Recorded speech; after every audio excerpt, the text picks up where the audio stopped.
இன்றைய முதல் வாசகம் யோபு நூலிலிருந்து வாசகம். அதிகாரம் 3 வசனம் 1 முதல் 4 முடிய, மீண்டும் 11 முதல் 17 முடிய மற்றும் 20 முதல் 23 முடிய. யோபு வாய் திறந்து தாம் பிறந்த நாளை பழிக்கத் தொடங்கினார்.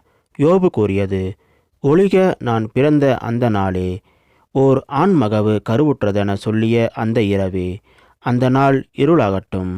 கருப்பையிலேயே நான் இறந்திருக்கலாகாதா? கருவறையினின்று வெளிப்பட்டவுடனே நான் ஒளிந்திருக்கலாகாதா? என்னை ஏந்த முழங்கால்கள் முன் வந்ததே. நான் வெறுமனே கிடந்து துயில் கொண்டிருப்பேன். பாலானவைகளை தமக்கு கட்டிக்கொண்ட மாநிலத்து மன்னர்களோடும் அமைச்சர்களோடும், அல்லது பொன்னை மிகுதியாக இருக்க கொண்டு வெள்ளியால் தங்கள் இல்லங்களை நிரப்பின உயர்குடி மக்களோடும் நான் உறங்கியிருந்திருப்பேன். அல்லது முழுமை பெறா கருவை போலவும் ஒளியை காணா குளவையைப் போலவும் அழிந்திருப்பேன்.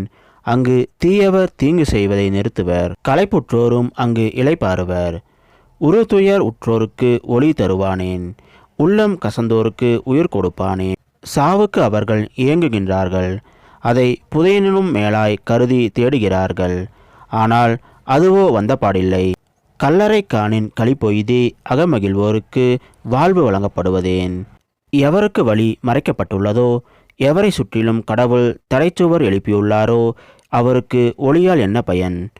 இது ஆண்டவர் வழங்கும் அருள்வாக்கு. இறைவா, உமக்கு நன்றி. இன்றைய நற்செய்தி புனித லூக்கா எழுதிய நற்செய்தியிலிருந்து வாசகம். அதிகாரம் 9 வசனம் 51 முதல் 56 முடிய. அக்காலத்தில் இயேசு விண்ணேற்றம் அடையும் நாள் நெருங்கி வரவே எருசலேமை நோக்கி செல்ல தீர்மானித்து தமக்கு முன் தூதர்களை அனுப்பினார். அவருக்கு இடம் ஏற்பாடு செய்வதற்காக அவர்கள் சமாரியருடைய ஓர் ஊருக்கு போய் சேர்ந்தார்கள்.